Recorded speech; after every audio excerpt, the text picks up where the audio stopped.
Right? এখন আমি ভবিষ্যতে কি করবেন সম্পূর্ণ আমার মনে। আপনি কি করবেন, আপনি কি করতে চাচ্ছেন, আপনার ভাগ্য নির্ধারণ তো আপনার কাছে। হ্যাঁ, প্রত্যেকটা মানুষেরই ভাগ্য লেখা আছে, কিন্তু সেটা পরিবর্তন হতে কর্মের মাধ্যমে। আপনি কর্ম করবেন, আপনার ভাগ্য পরিবর্তন হবে। আপনি কর্ম করবেন না, ভাগ্য পরিবর্তন হবে না। আপনি রাতের খাবার যদি মনে করেন আমার রিজিকে যদি থাকে রাতের খাবার আসবে, আপনি কোথায় থাকবেন? আসবে নাকি রান্না করতে হবে? রান্না করতে হবে তো, চেষ্টা করতে হবে। ধরেন আপনার ভাগ্যে আজকে রাত্রে আলু ভর্তা আছে, হুট করে বাজার থেকে দুটা ডিম এনে আপনি খাবেন, তাহলে ভাগ্য পরিবর্তন হবে না? কর্মের মাধ্যমে মানুষের আপনি কি করবেন সেটা নির্ধারণ করতে আপনার উপরে। আপনার ভাগ্যে যেটা আছে সৃষ্টিকর্তা সেটা লিখে দিয়েছে, কিন্তু সৃষ্টিকর্তা পাশাপাশি এটা আপনাকে বলে দিয়েছে আপনি কি করতে চান, আপনি কি করবেন, আপনার কর্মের মাধ্যমে সেটা আপনি পরিবর্তন করবেন। আপনি ভালো করলে ভালো হবে, খারাপ করলে খারাপ হবে।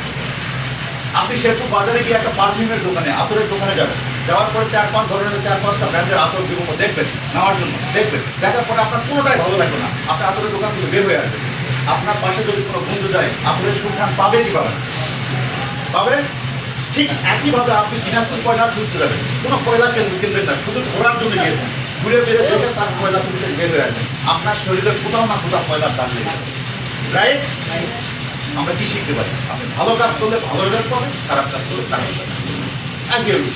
আপনি কি করবেন সেটা সম্পূর্ণ আপনার। আপনি ভালো কাজ করলে ভালো রেজাল্ট পাবেন, খারাপ কাজ করলে